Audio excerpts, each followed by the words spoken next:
Hey there, comic book friends. I'm Travis. It's the Comic Book Roundtable, and I'm flying solo this week. Internet problems for other people and things like that. So I am here by myself. I'm gonna do the show, even if it's gonna be just me talking to myself a whole bunch.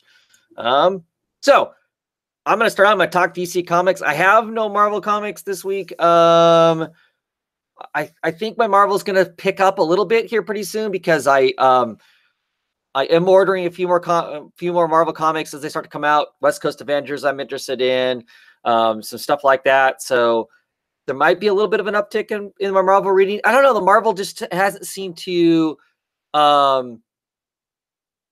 capture my interest right now. I mean, they kind of teased they're going to be making these changes to stuff, and I don't know. I haven't felt it yet. And I continue to say that, but I'm waiting. I'm waiting to be interested in more of what's going on with Marvel books and stuff. So looking forward to that. I'm really looking forward to the West Coast Avengers. I think that'll be a really fun book. But yeah, other Marvel stuff, of course. Yesterday, season 2 of Luke Cage started. I have not started to watch it yet. Fully intend to. I liked the first season. The soundtrack for it was awesome. I like the character. I like the secondary characters. I hope we're going to get to see a lot more Misty Knight. Maybe we'll mix in some. Is it Connie Wynn from Iron Fist? I'm drawing a blank on her last name. That Wynn can't be right? Whatever the case is. So looking forward to that. Well, can't think of either Marvel type news rolling out. So I'm going to roll right into some DC books. Where do I want to start at? New Superman and the Justice League of China. That's the final issue. It was all right. It dabbles in some of the stuff that it dabbles in some of the same stuff that it always has him, kind of fighting his yin and his yang, to get where he wants to. The team kind of gets squared away again, and then the characters just kind of left there for whoever to use, however they choose to use. It was a fun 24 issue run. I would say the first 9 issues were better than the final issues, just because I think it had a superior artist on it when the book originally came out, and it now has less so. So just let everybody know the books I'm talking about last week books. So this would be books from June 13th, I want to say, is the books, because my books have been coming late. Once again, this week's books I don't have yet. I won't actually get them probably until Monday or Tuesday. So, Eternity Girl. I continue to really love this book. I don't know that I'm around issue 2, because this is issue 4. Yeah, issue 2, it really felt like that issue had a lot to say about depression and some interesting stuff like that. And I really enjoyed it. The last issue kind of was cool to look at. I'm not sure exactly the direction of things are going. I mean, it kind of stuck to the plot more as far as Eternity Girl is either crazy or a villainess has come back and is convincing her that she needs to unravel all of reality, and then she can die herself because she just kind of wants to be done with everything. In this issue, she kind of changes her mind about whether or not that's what she wants to do, and kind of shuts the villain down, or the villain that's in the voice that's in her head, if it's not a real villain. And I enjoyed it. What I really liked about it, I continue to really like the artwork in this. This Sonny Liu is just an incredible artist in this. There are so many styles that are used. There is a the standard style for the book. See if I can find. This is issue. I don't know. It's got a standard style. I mean, it's got this kind of Keith Giffen-y, etchy kind of looking stuff that looks like old Ambush Bug or something like that. And then we got this more of a cartoon kind of a style, where this is part of the story is being told, and it's basically kind of like that she is from Road Warrior, and was awesome. This whole this whole shtick. And then it goes into more traditional, like, 60s style comic book artwork in it, which was fabulous too. I mean, like this page, right? 60s style kind of, Fantastic Four kind of thing. And I mean, this really slick, glossy colorist has a lot to do with that too. That would be Chris Chuckery. This slick, glossy style, more like what you would see if this was a animated cartoon. And then we get Peanuts. Lots of Peanut strips that kind of tell part of the story of her eternally trying to kick the football and having it pulled out from her, which I really loved. I mean, it really added to the story a lot. I really, really enjoyed it. Like I said, I don't know where it's going to go. Our broken turntable at the end here. 2 more issues. Visually, I love this book, and I love some of the kind of, thought-provoking things that it throws out there quite a bit. So, yeah.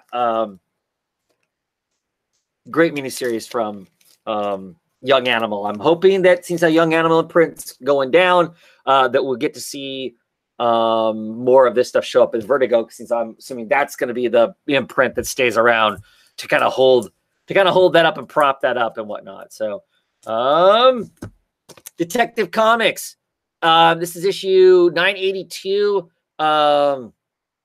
Marcia written. This is a single issue. Is it Sebastian or is it Max Purama that does the art on this? I think it's Sebastian. He typically is the one that gets the occasional DC work. Yep, it's Sebastian. Of course, wonderful colors by Dave Stewart. I like this single issue, just a one-shot story. I think I like seeing the Furama brothers do the big 2 superhero work, especially in this case with Batman. It has Blackfire in it. It has a bunch of supernatural kind of stuff and ghost type things and creepy spirits and whatnot, and so the kind of horror style of type of comic of art works well for this story. So I know it was kind of a fun, like I said, one shot, just kind of a challenge, just a psychological challenge for Batman that he overcomes. I love that cover. How can you go wrong with a cover with Batman swinging a hatchet on it, right? So, yeah, it was a lot of fun. Next issue starts the new creators on the book, so we'll see what it's going to be like for them. I believe, I think there's going to be like more Black Lightning in it and stuff like that. So I'm curious about that. Curious to see how that plays out and stuff. But yeah, an enjoyable issue, a little bit of a change of pace. Looking forward to what's next with the detective run of books. Staying in a Batman vein for a little bit. Red Hood and the Outlaws. Rage is My Revenge. New artist on the book, Harshine. I've not heard of Harshine before. His art was fine. I actually kind of really enjoyed it. I think these guys are kind of funny, though. They're thugs of Penguin, and they all have ice cubes on their chests, which I don't know. To me, that's a goofy kind of a symbol. This is a fun issue. It kind of explores, looks back at, well, Jason Todd gets some letters from the halfway house, the criminals. I can't remember what Mama something or other. She has disappeared. He's been given this like stack of letters. Find out that his dad, while his dad was in prison, wrote to him the entire time he was in prison. I kind of, I wanted to be the better man and wasn't. I'm sorry, son. I'm hoping to do better. Kind of a thing, which was really interesting. It's interesting to see because Jason Todd hates his father. So that kind of challenges his ideas of who his father is in this. And then there's some implication at the end of it that his father is not dead. That his father wasn't buried in a potter's field, but that he went off to some secret place to have some experiment done on him. So, are we going to see Jason Todd's father show up at some point, be some super monster or whatever? But no, it was good. It was good. We kind of got away from the Bizarro story for an issue. Some of the later, some of the last issues have been kind of like half Bizarro story, have Jason Todd messing with Penguin. I believe we're going to get back into more of the Bizarro stuff for a little bit. But Red Hood and the Outlaws continues to be a really fun book. If you like these characters, really good work with those characters. And like I said, I've been enjoying it. I like that new artist. So he sticks around. That's going to be cool. Plastic Man, issue number 1 of 6, written by Gail Simone, Mello and Fitzpatrick, pencils and colorists, on the book. I don't know. So this is kind of telling us, how Plastic Man became Plastic Man. His first experiences, him being kind of a 2-bit crook himself, not really liking superheroes, trying to figure out, what happened to himself. Did he die? Did he not die? Kind of exploring a lot of that. I thought there would be more social commentary in the book. There's a little bit. I thought it was going to be a lot more biting from Gale. I thought we were going to get kind of a kind of a social commentary kind of a book, a humorous, satirical look at whatever. And it's not exactly that. It's kind of that. I don't know. It almost feels like it doesn't 100% commit to any one thing. Like, are we supposed to take this story serious or not serious? The comedy isn't rock solid all the time to make it just a kind of a funny book. But doesn't work the serious end of it well enough to make the, I don't know. I don't know. To me, it just doesn't want to commit. It feels like it doesn't want to commit to any one thing. So I'm hoping issue number 2 actually goes somewhere and commits to something in particular. I was hoping this wasn't just going to be a origin story for Plastic Man, because I'm not particularly interested in that. I just wanted to have an interesting story with Plastic Man, and rarely do I find origin stories interesting. Rarely, with anything. I mean, at least this is kind of telling his origin within the context of another mystery, so that is better than just straight up origin story. But I'm just not like, I don't know. I'm just not 100% there on that. And the final book this week, DC Comics, is Mr. Miracle number 9. The variant cover here. Absolutely still love this book.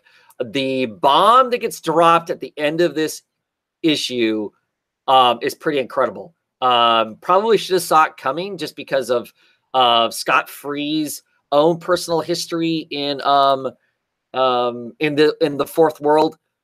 So this kind of, it goes full circle of his own life to a degree, which I think is interesting. The issue is largely him trying to come to some sort of peace accord, and it was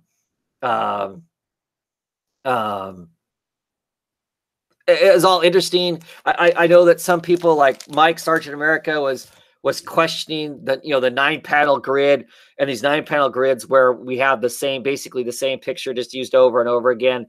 Maybe we change the color of it, that sort of thing. I don't know. I liked it. I liked the movement. I don't have a problem with these where not much happens, other than that, basically a little bit of pee hitting that guy in the head. The pictures barely move. I like it because I think it shows a very small amount of time passing by when the stuff's happening, and I'm okay with that. I think it works.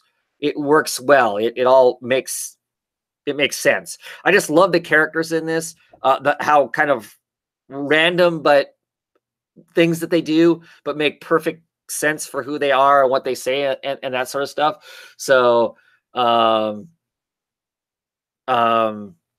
yeah, I just, like I said, everything about it. There's these moments where, he's standing in front of the mirror that's from Granny Goodness that shows you what you are on the inside, comes to the outside, and it's extremely graphic and really interesting. But the end of it, where this lands at with him saying what at the end is just, wow.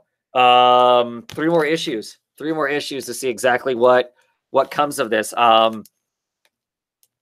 Yeah, doesn't he have to make that sacrifice? I mean, if he doesn't make that sacrifice, what happens? I mean, because what's being offered is everything for that sacrifice. So what's that? What's that like? I mean, amazing stuff there. So reading Young Fred's comments. Oh man, that bomb! I don't know where King is going to take that, because I want to see the universe where he goes through with it. Yeah, I mean, it'll be interesting. I just, is he willing to make that sacrifice? Is he willing to make the sacrifice that the original High Father made? Basically. Good stuff. I try not to talk about it being so awesome all the time, because of course it's not done, to compare it to some of the other work of King's that I think is excellent. But I mean, unless the ending of this thing just fails dramatically, I can't see how this doesn't just get launched up there with his other stuff that's just really, really good. Yeah, it's excellent stuff. So, that's my DC books. DC news. The biggest DC news I can think of offhand is DC just announced that they are doing exclusive 100-page stories that they're releasing just in Walmart stores. So it's a 100-page book. It's all reprint except for 12 pages each. There's like 3 different books, and each of the books will have a 12-page original story in it. Like one of them's a Batman story written by Bendis, with Nick Derringer doing the artwork on it. I know there's a Wonder Woman story in one of them, and I can't remember the other one off the top of my head. Going exclusively into Walmart. And I know there's some uproar about, oh no, we're taking, comic book subscribers away from comic book stores and sending them to Walmart. And I really don't think that's going to be the case. I mean, yes, if you're a hardcore collector and you need those 12 pages right now, I guess you're going to go to Walmart and spend the $12 or whatever it is to get those 12 pages.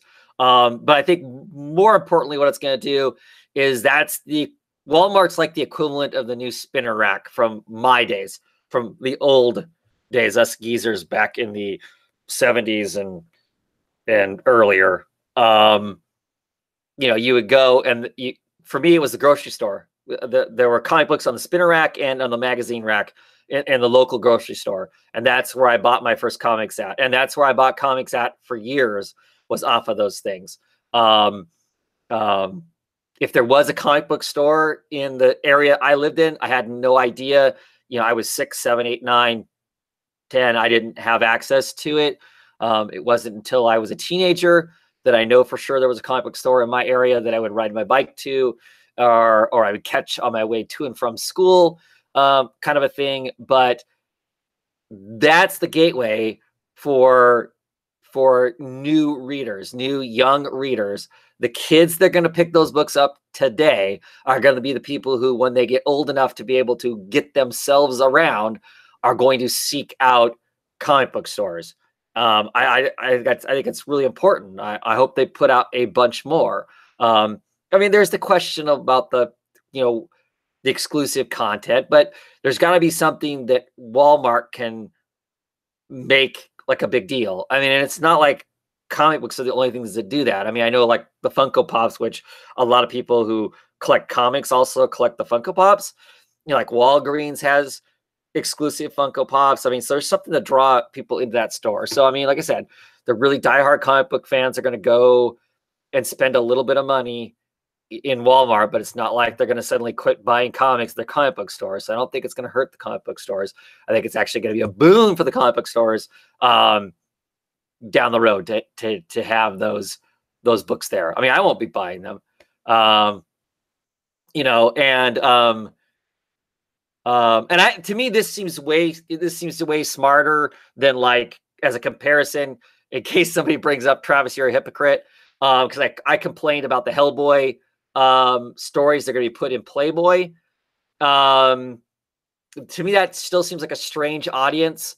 The people who read Playboy going to comic books versus putting this at child-friendly level, child-friendly reading stuff that they're going to grab, read up, go, oh my gosh, there's these things called comic books. They still exist. That's going to move them towards it. And my understanding is in those digests, it actually has a comic book store finder in there, explains how to find comic book stores, And for me, all of that stuff is is a big deal. I just that's huge. And just from my kids' experience, who are now not so kids, 20 and 17, their preference, I mean, Ethan read a lot of singles issues with me, but their preference is to read in large blocks of material all at once. So the digest is perfect for that kind of stuff too. Not that my kids are gonna go get that. There's plenty of superhero stuff sitting around my house, but I don't know. I just think it's a smart thing. So nothing but good can come from that, I don't think. So other DC news, I can't think of anything else off the top of my head, I don't think. But to be quite honest, I do not keep as close a track of the news as I once did. I'm not on Twitter as much and that sort of thing. I've been a lot busier. Looking at the comments, Sleepy Reader is saying that he hopes the content in those digests will appeal to younger readers. That's my hope is too. Fred's saying the trade generation. I think that's true to a large degree. Lots of people are much more used to reading in trade. I still prefer single issues. Sleepy Reader is saying that DC looks like it's making a lot of good moves in the market. From this, the superhero girls, the Black Label, aiming in a lot of ways to the market comics, which is very true. I'm excited about it because it does. It really feels like they're working to try and get comic books in more places. Like I said before, when I was young, you found comic books in all the grocery stores. You found digests as you're going through the checkout lines. There's still occasionally see an Archie digest, but I mean more digests and that sort of stuff, kind of all over the place. You didn't have to go to a specialty store to read comic books. And it does feel more and more like DC's trying to reach a market that's out there in a number of different ways and a number of different ways of looking at finding comic books, or at least initially finding comic books, to then get curious, to then go, where would I find more of these at? So I think that's all a pretty good deal. So anyway, let's move on to some independent comics. I'm just gonna cruise on through this stuff. What do I want to talk about first? Let's talk a new comic book, Stellar. Issue number 1. This is Image Comics under the Skybound imprint. So that is Robert Kirkman, right? I got it because it's a Joseph Kinch book. I don't know who Brett Belvins is, the new artist to me. So issue number 1. I'm not sure what I think of this book. It's set in a war-torn planet. Everything's blown up. There's this woman. She seems to be like a bounty hunter. She snagged up this insects guy. She's dragging him around and beating him up all the time. She tries to collect a bounty. She can't collect the bounty because the guy, he's a wanted criminal, but the government that wanted him is now defunct. There's a whole new government in place and they don't care. So she's not sure what she's going to do with the guy, but she keeps him. She drags him off to this kind of like semi-secret place with all this orphanage of children. And she's going to basically, put him to slave labor there. And she is, protects this place in some sense. And we find out along the way that she is responsible potentially for this dead planet. She is a living weapon. She basically gets dropped like a giant supernova bomb and wrecks a bunch of stuff. And there's a bunch of other individuals who are like supernovas that come down and just blow everything up, and she's kind of in conflict with them because she is objects to killing innocents. She thought this was a military thing, and they're just indiscriminately blowing everybody up, which is all somewhat interesting. But the world looks really cool because the world's basically this kind of wrecked planet. There's all these either giant robots or giant living creatures. And they're like, all busted up and stuck over, these giant rock pillars and all that kind of stuff, which is interesting. But she treats this guy, and I guess he is a murderer and a traitor and stuff like that. This kind of turtle guy, really poorly. I guess because he, is a criminal. But she treats him poorly in a way that it's like an attempt to be comical. I mean, she's like just beating him to death here, beating him to a pulp just because she's mad because she can't collect the bounty. So I don't know. It's really kind of weird. It's the comedy of it. If it's comedy, is off-putting. I like the environment. Like I said, here's this giant, 6-limbed creature with a rocket ship smashed through it. So that's cool. And he's almost, our criminal's almost like a Jimmy the Cricket to her, kind of commenting about stuff about what she does or doesn't do. But I mean, is that supposed to be comical? Her throttling him? I don't know. Maybe the news, just the current environment of how things are in the United States, I don't find, just repeatedly beating the hell out of somebody funny. Because it's too visceral to be like Looney Tunes funny. So I don't know. I don't know how I feel about the book. I'm hoping issue 2 is better than issue 1. This wasn't bad. I mean, it's somewhat interesting, but there's just elements of it that I don't know. Yeah, I don't know. I don't know. Not sold on it. I wouldn't be able to sell the book to anybody else, I guess. It is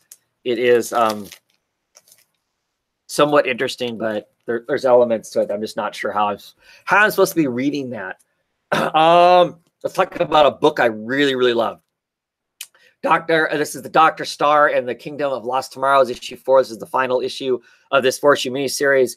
It is part of the Black Hammer world. It is a spinoff. Max Ferroma, the other Ferroma brother, does art on this. Wonderful, heart-wrenching kind of a story about a father who screws up and is trying to make things right at the end for his son. Him being the kind of superhero he is, he's up in space. He discovers all this wonderful stuff, but in the process of doing that, he loses his family. His family ages faster than he does. He's there for his son's final days, basically, and would basically give it all up if he could go back and fix the stuff with his family and with his son especially. And he doesn't get to fix things, but he gets to have a moment at the end of this. And it was really, really good. This stands by itself. You do not have to have read any of the other Black Hammer stuff, I do not believe, to have read this and thoroughly enjoy it. Maybe it hits more for me because I am a father and that sort of stuff. But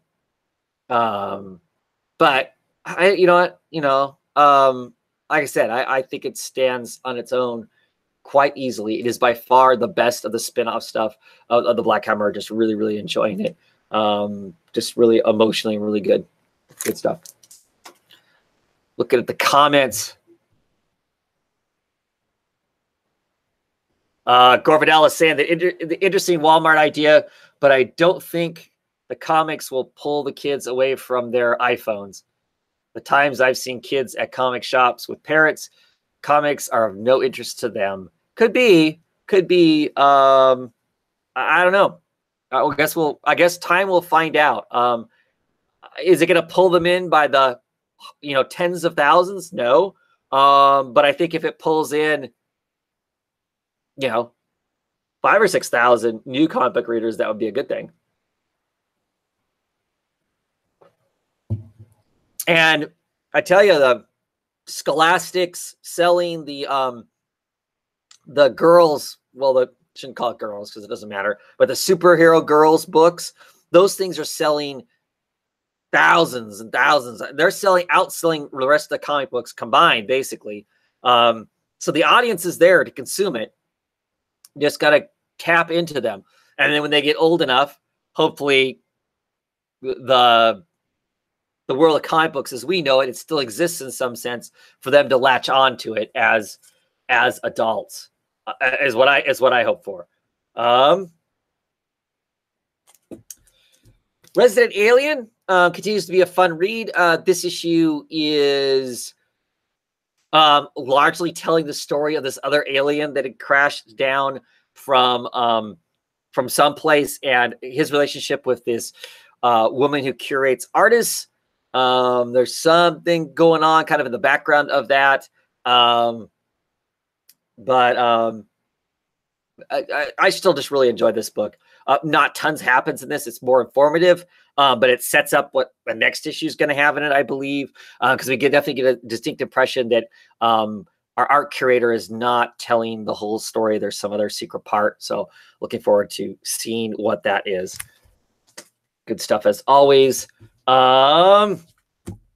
This book, issue 1, I'm like, oh, that's kind of interesting. This is issue 2 of A Walk Through Hell, and this issue was pure horror. It really nailed kind of horror vibe, a creepy, what the hell is going on in it really, really well.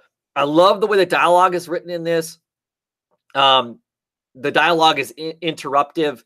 You know, people start talking and somebody else talks, interrupts each other. You know, it feels very natural. You get lots of one-sided conversation because at least for me, in my world, surrounded by people and hearing stuff going on and people talking and whatnot, there's a lot of interrupted dialogue, right? I mean, it's nobody gets to sit around and monologue for minutes and minutes on end, generally without somebody disrupting something. So I love those elements. But anyway, the horror part of this, so these people wander into this warehouse.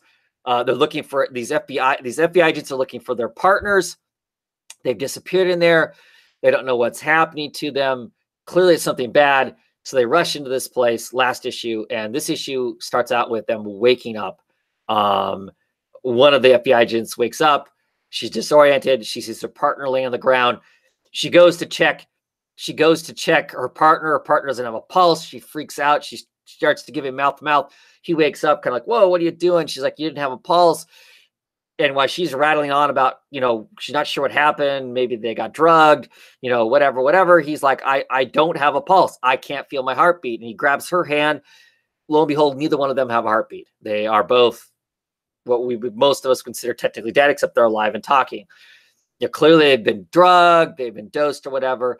And then as they're talking about trying to figure out what the hell's going on, because it's all kinds of freaky, they can hear a very, very faint bang sound and then a clink, clink, clink.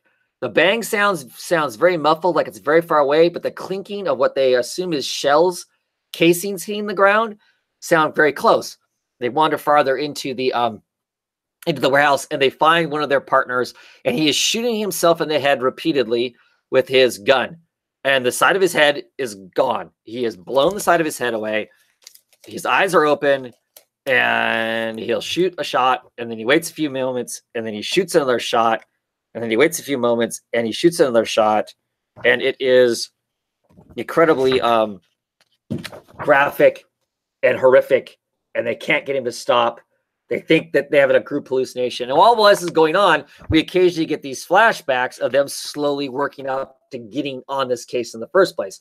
So we get some social commentary, about who they are, about how they fit in with the FBI and the current climate in America and some of that stuff, which I thought was interesting. It's not leaning one direction or the other. It's just kind of, this is where people are at and how they function now.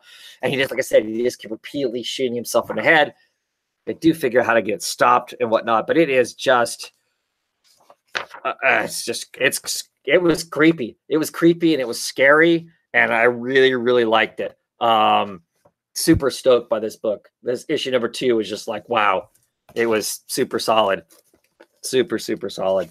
So yeah, I'm looking forward to, whatever. I don't know how many issues this is supposed to be. I have no clue. But I really, really, really digging it. Good Aftershocks comic. Speaking of another Aftershocks comic, this is Animosity, the Evolution. It's really interesting. It's more of the society-based one. It is set in San Francisco. The animals control pretty much everything. It's a real commentary on government and that sort of stuff, with some mystery going on in it also. The government aspect of it is really curious because they're perpetually on the verge of not having enough food to feed everybody, because of course they can't plant plants and grow plants fast enough yet. And the only other food is all sentient. And questionably, we shouldn't be eating sentient things, right? So the government is letting some black market hoodlums kill people and eat them and live kind of fat and high on the hog. And it seems like what the plan is going to be is that as these criminals fatten themselves up, at some point the government is allowing them to do it now because they're doing the dirty work for them. And at some point when they really need the food, they will hunt the criminals down and crack down on them, arrest them, and of course, killing sentients and eating them is a capital crime punishable by death. So they will kill the criminals and then they will have more food to feed everybody. So it's kind of a sneaky way around of, instead of just randomly killing people and eating them, letting somebody else do it in the name of being bad guys, and then they can be the good guys too. I don't know. That was really a curious and sneaky way of around their current plight and whatnot. So yeah, it's good. I like it. I'm liking it more and more all the time. It's really kind of, this current storyline is really settled in and is pretty interesting and moves faster. This moves faster than the regular Animosity book does, for sure. For sure. Copperhead, issue number 19. This book is ending soon. I saw that we've got a couple of months in the solicitations. It says that it's ending. So another independent book that's going away. I don't know if that was the plan. Current storyline, the rich guy in Copperhead that runs the mine, they have come across some element that is going to make them all rich. This group of miners rich, but everybody is vying for this thing. The Arties, one of the bioengineered soldiers that are living on the planet, they are trying to capture it for themselves. The natives of the planet, which are these giant monstrous insectoid things, have suddenly started racing to town. They haven't seen the natives in Copperhead in over 100 years, but suddenly they are showing up and they have started to attack. They seem to want this rare element, whatever it is, also. I'm trying to see if I can find a good picture of that. Meanwhile, Boo, who is the mayor, right, and the sheriff, know no good is coming. They just haven't figured out exactly what it is. But yeah, there's the natives. That's the natives of the planet, and they seem attracted to that ore. Matter of fact, that ore looks a little bit like what's on the back of their heads. They have this kind of glowing element that looks like this giant glob of blue stuff that they're trying to grab. So interesting stuff. I'm still enjoying. I'm really curious to see how the rest of this plays out. We got some residual in this story, which is good storytelling. The kind of fallout of the sheriff's ex-husband and the child that's technically not hers, but she's raised from a baby, kind of stuff. All good stuff there. Let's see, what else do I want to talk about? BPRD and the devil really interesting. We're getting more into our exorcist woman here, which I'm enjoying quite a bit. The crew is all back. You got Hellboy, who is a shell of himself. I mean, he's claiming that he's still in hell, even though he is back. We got Abe Sapien back. We got Liz back, all together. So I'm excited to see how that part plays out. They've been talking with this girl who's part of the Abe Sapiens storyline. She talks in the ancient tongue, has this red hand painted her head, and she kind of says some really kind of cryptic things at the end of the issue, which really curious to see how that's gonna how that's all gonna play out in the grand scheme of things. I'm really curious. The devils are trying to reestablish themselves as being the ultimate power. like they once were before the the old gods came and pretty much usurped them. And those devils, because Satan himself is dead, and I don't think they actually raised Satan, but they've raised some of the other lesser demons, and they all seem pretty concerned that Hellboy is potentially back on Earth. So that's all going to be some interesting to see exactly how that plays out. Continue to love the Magnolia universe, the Hellboy stuff and whatnot. It's always really good. Not sure how to exactly talk about Proxima Centauri, other than I just really like it. I love the fun art that's in it, the kind of quirkiness, the weird little stuff that's in it, and then that sort of stuff. Not 100% sure on a plot line, other than this kid is trapped in a place, this young man, and he's trying to escape that to go on with his adventure. And he's kind of being told that he can't do that. But the art is just all kinds of brilliant in it, and it's fun for that. Monstrous, issue number, what? This is 17. Continues to be more of the same. This wonderful art. The big monstrous elder god things are much more prevalent in the book now. There's some major battles go on in this. Some, oh my gosh, this is gonna be really bad moments, followed by some really great moments in it. Made it this issue pretty exciting. Anybody who's not on the book that has an interest in it, I wholeheartedly recommend it in trade as opposed to singles. This book moves super slow. I know my daughter would be really interested in this book, but I'm pretty much waiting until it's done, and I'm going to give her all the single issues all together so she can read them all at once, because she'd never make it through the single issues of this with how slow it moves. But it is gorgeous, and it is cool. I mean, I enjoy it. I don't mind the slow burn, but yeah, it's definitely not a fast-moving book for the big, huge stuff that's going on in it. So, looking at the comments, they're talking about how hot it is. It is getting warm. And a Comic Cracks here. Terrence is here. How's it going, Terrence? And he's saying that Darpole is such a great artist. That's the artist on Proxima Centauri. Yeah, and that's pretty much where I'm at. He puts something weird out, and I just pick it up. So, yeah.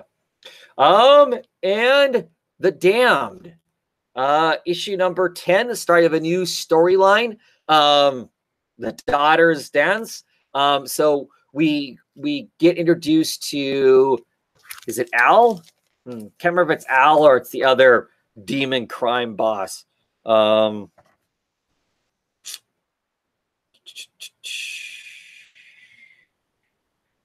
Nope, it's not Al. It is can't remember the other guy's name. Anyway, it's his daughter is largely in it. We get to see her as a little girl. When the war with the really strange demons went on in Chicago, and I'm assuming this is the Chicago Fire, as we all know it as the Chicago Fire, was actually a battle between a whole bunch of demons and some out of control stuff that was happening. So we get some back history to that, and then we get up to our current time, and of course the daughter now is a adult woman. She is half demon, half human. There are no female demons. There's only one, the mother of all demons. Otherwise, they're all male. And she is like secretly really out of control. She's diabolical. She's far nastier than her. She is far nastier than her father and the other demons, seemingly. I don't know if it's because she's a mix of the two, but that's all really kind of really interesting and stuff. So I'm enjoying that. The brothers, Eddie and his brother, decide they're going to seek some sort of revenge on the demons. And we're going to be dealing with the Worm, who is a giant demon that is made up of a whole bunch of maggots that can kind of travel around and spy on everybody. And she's in cahoots with them. So really good stuff from Colin Bunn and Brian Hurt and Bill Crabtree, the creators of the Sixth Gun. Good stuff. I really like everything about these guys as creators. Colin Bunn can tell a good story, write some good words, and Brian Hurt is a fabulous artist to convey whatever needs to be conveyed. It's one of the reasons why I own multiple pages of his art from Six Gun. Just really, really good, smart kind of thing. And I think that is it. Indie news wise, nothing comic book wise, I do not think really, but I did go see The Incredibles 2. It was excellent. It basically takes off right from The Incredibles 1. If you enjoyed The Incredibles, I can't see why you would not enjoy The Incredibles 2. It's lots and lots of fun. A good laugh. Went inside on Father's Day. And other movie type news. I Kill Giants, which is like an incredibly good comic book. Everyone should read I Kill Giants. If you've not read I Kill Giants, it is an emotional tearjerker of a book, but very, very good. They made a movie out of it. Joe Kelly, the writer of the comic, believes in the movie, really, really liked it. Thought it was well done. It is on Hulu. So if you own Hulu, I haven't watched it yet. I'm waiting for my daughter to finish reading I Kill Giants, and then we're going to watch it. I'm super excited for that. But it is available now. It is available now to actually watch it on Hulu. If you have the Hulu service, you can check that out. So yes, I'm super excited about that. It had a small showing on actual big screens. Of course, I live in the middle of nowhere, so it would never be around here. But it is on Hulu now. So yeah, I think that is it. Hopefully next week, Jen has her internet fixed and she'll be back and we'll be back. And hopefully I get comic books in time to actually get them read. And I'll be back and talk some comic books then. Thanks for hanging out. Thanks for the comments. And hopefully we'll see you next week. Have a good night, everybody.